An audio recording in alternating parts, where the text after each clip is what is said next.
ভাই কি নতুন বিয়ে করলেন? হুম। শ্বশুর বাড়ি থেকে কি কি নিলেন? একটা কাঠের খাট, আর একটা কাঠের আলমারি, আর একটা কাঠের ওয়ার্ড্রোব, আর দুইটা কাঠের কেস। কাঠের কেস? কেস আবার কি? কি বলেন, আপনি জানেন না? এই যে অ্যান্টিকের দুইটা কাঠের কেস।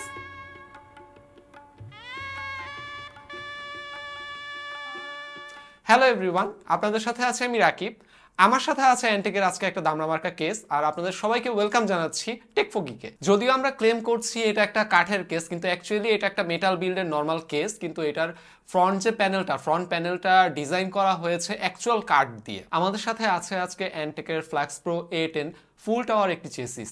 তো চলুন দেখে নেই এই চেসিসটা কাদের জন্য, এই চেসিসটার প্রোজ অ্যান্ড কনস কি। তো আর কথা না বাড়িয়ে চলুন যাওয়া যাক মূল ভিডিওতে। দেখা হচ্ছে ছোট্ট একটা ইন্ট্রো।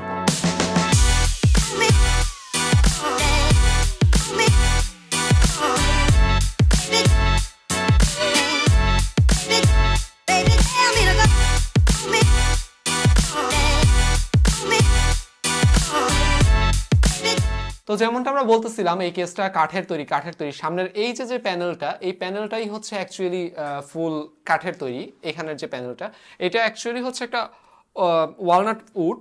এখানে ওদের সার্টিফিকেশনটাও দেওয়া আছে, আপনারা চাইলে ওদের ওয়েবসাইটে গিয়ে ডিরেক্টলি চেক করতে পারেন। তো প্রথমে আসা যাক কেসটার সাইড প্যানেল। অ্যাকচুয়ালি এই কেসটা কমপ্লিটলি টুললেস মিনস এই কেসটা খোলার জন্য আপনাদের কোনো টুলসের দরকার নেই। জাস্ট হচ্ছে এখানে একটা কাট আউট দেওয়া আছে, এই কাট আউটের মধ্যে জাস্ট হাত দিয়ে টান দিলেই হচ্ছে এই প্যানেলটা খুলে আসবে। পেছনের যে প্যানেলটা সেটাও টান দিলেই খুলে আসবে। অ্যান্ড এই কেসটার টপ প্যানেলটাও আপনি খুলতে পারবেন। জাস্ট হচ্ছে এখানের যে কাট আউটটা, এখানে প্রত্যেকটা জায়গায় একটা করে কাট আউট দেওয়া আছে। জাস্ট এই কাট আউটের মধ্যে আপনি হাত দিয়ে চাপ দিলেই হচ্ছে এই প্যানেলটা খুলে আসবে। জাস্ট এখানে কিছু বোল্ড টাইপের দেয়া আছে। এই হচ্ছে কেসটার ব্যাক সাইড। অ্যান্ড এই কেসটার যে ফ্রন্ট প্যানেলটাও ক্লিপ অন। জাস্ট হচ্ছে নিচের এখানের যে প্যানেলের নিচে একটা কাট আউট আছে, এখানে হাত দিয়ে যদি আপনি টান দেন এটা জাস্ট নর্মালি ক্লিপ থেকে খুলে আসবে।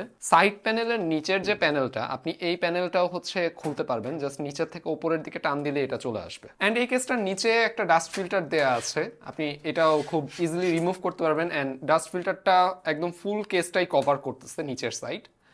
আর এই কেসটার যদি আমি একটা ক্রন্স বলি, এই কেসটার কনস হিসাবে আমার কাছে মনে হয়েছে এই কেসটার আসলে ডাস্ট ফিল্টার একটাই দেয়া আছে। উপরের এই প্যানেলটার মধ্যে কোনো ডাস্ট ফিল্টার দেয়া নেই। যদি এই প্যানেল এবং ফ্রন্ট প্যানেলের মধ্যে যদি কোনো ডাস্ট ফিল্টার দেয়া থাকতো তাহলে হয়তো বা আরেকটু বেটার হতো। তো এই কেসে আসলে পেছনে কেবল ম্যানেজমেন্টের জন্য বেশ ভালো একটা স্পেস অ্যান্ড একটা ফুল কমপ্লিট চ্যানেল দেয়া আছে।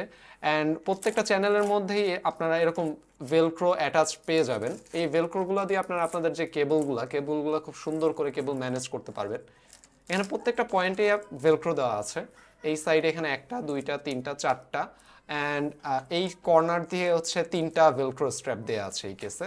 স্টোরেজের জন্য এই কেসের মধ্যে আপনারা পেয়ে যাবেন 3.5 এর মোট তিনটা ড্রাইভ, 1, 2 অ্যান্ড 3।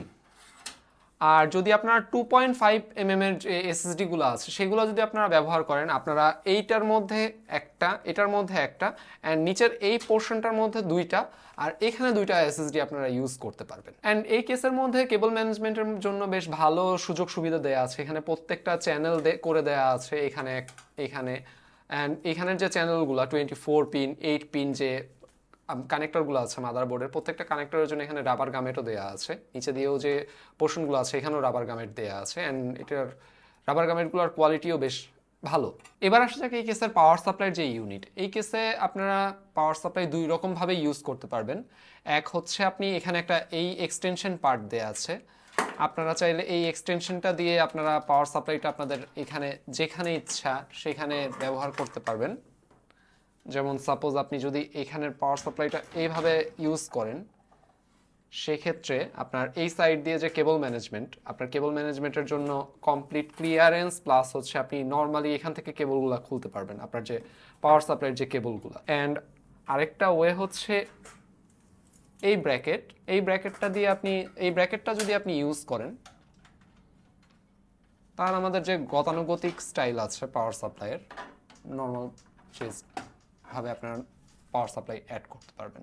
আর যদি আপনি এক্সটেনশনটা ইউজ করে পাওয়ার সাপ্লাইটা মডিউলার ওয়েতে আপনি ব্যবহার করতে চান, সেক্ষেত্রে আপনার এই কেবলের এক্সটেনশনটা এখানে লাগাতে হবে। অ্যান্ড দেন আপনি পাওয়ার সাপ্লাইটা যে এরকমভাবে ইচ্ছা সেরকমভাবেই আপনি এই কেসের ভিতরে রাখতে পারবেন।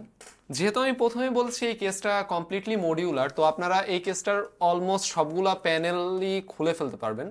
যেমন আপনারা যদি রেডিয়েটর মাউন্ট করতে চান, আমরা ম্যাক্সিমামই হচ্ছে আমাদের কেসগুলোতে ওপরে রেডিয়েটর মাউন্ট করি বা ফ্যান অ্যাটাচ করি, তো ফ্যান বা রেডিয়েটর মাউন্টের জন্য আপনারা এই প্যানেলটা কমপ্লিটলি খুলে এই প্যানেলটার মধ্যে আপনারা আপনাদের রেডিয়েটর বা ফ্যান অ্যাটাচ করে দেন এটা আবার হচ্ছে এখানে অ্যাড করে দিতে পারবেন।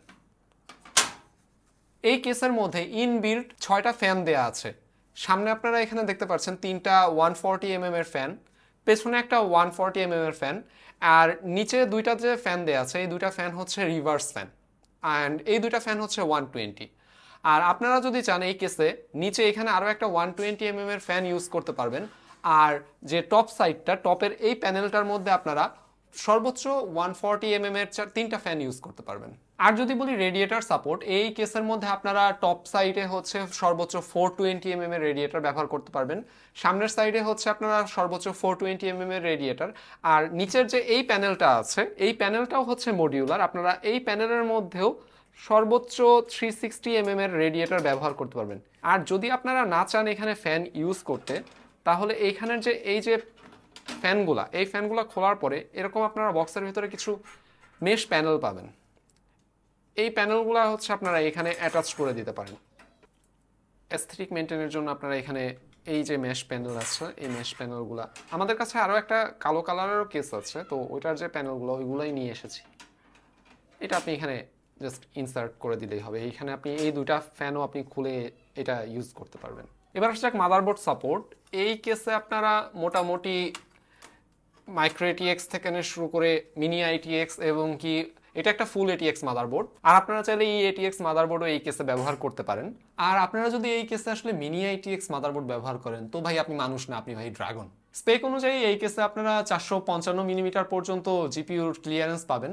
আমাদের কাছে স্টুডিওতে একটা 3060 Ti ছিল যার লেন্থ হচ্ছে 310 বাই দ্য ওয়ে, আপনারা যদি চান যে কোনো ভার্টিক্যাল মাউন্ট ইউজ করে এই কেসের মধ্যে আপনারা জিপিউটাকে ভার্টিক্যালি মাউন্ট করতে পারবেন, but in this price range আমি এক্সপেক্ট করেছিলাম যে এই কেসের মধ্যে একটা ভার্টিক্যালি মাউন্ট ইনবিল্ট দেয়াই থাকবে। আর এক্সট্রা ফিচার হিসাবে এই কেসের সাইড প্যানেলে একটি টেম্পারেচার মনিটর দেয়া আছে, যে টেম্পারেচার মনিটরটি রিয়েল টাইম CPU আর GPU এর টেম্পারেচার মনিটর করবে। যদিও এই মনিটরের মধ্যে কোনো রকমের কোনো টেম্পারেচার সেন্সর দেওয়া নেই, ডিরেক্টলি মাদারবোর্ডের যে USB 2.0 কানেক্টর আছে সেই কানেক্টরের মধ্যে একটি কানেকশন লাগবে, আর মাদারবোর্ডের যে ইনবিল্ট টেম্পারেচার সেন্সর আছে সেই সেন্সর থেকেই আসলে এই মনিটরটা টেম্পারেচার সেন্স করবে। এই কেসে দেওয়া আছে একটি ফ্যান ও RGB হাব, যেখানে আপনারা পেয়ে যাবেন মোট 5টি PWM ফ্যান কানেক্টর ও 5টি ARGB হেডার। IO পোর্টস হিসেবে এই কেসের মধ্যে আছে একটা পাওয়ার বাটন, একটা রিস্টার্ট বাটন, একটা 3.5 অডিও অ্যান্ড মাইক্রোফোন জ্যাক, 2টা USB 3.0, একটা USB Type-C ও টেম্পারেচার টগল বাটন।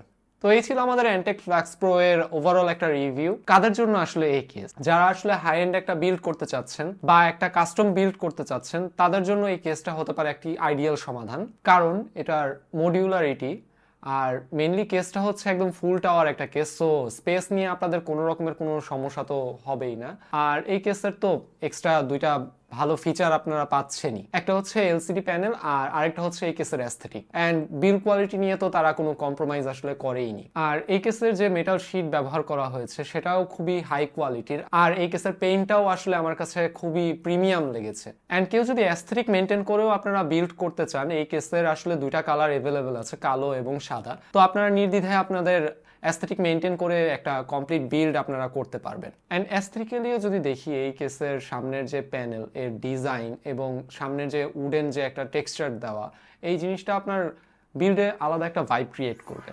সো যাদের বাজেট আসলে একটা কেসের জন্য 20,000 বা এর আশেপাশে, তাদের জন্য এই কেসটা আমার পক্ষ থেকে হাইলি রেকমেন্ডেড থাকবে। তো এই ছিল আমাদের আজকের কেস রিভিউ ভিডিওটা কেমন লাগলো ডেফিনেটলি কমেন্ট বক্সে জানাবেন, আর আপনাদের যদি কোনো মতামত থাকে সেটাও অবশ্যই আমাদের জানাতে ভুলবেন না। দেখা হবে নতুন কোনো ভিডিওতে। টিল দেন, আল্লাহ হাফেজ।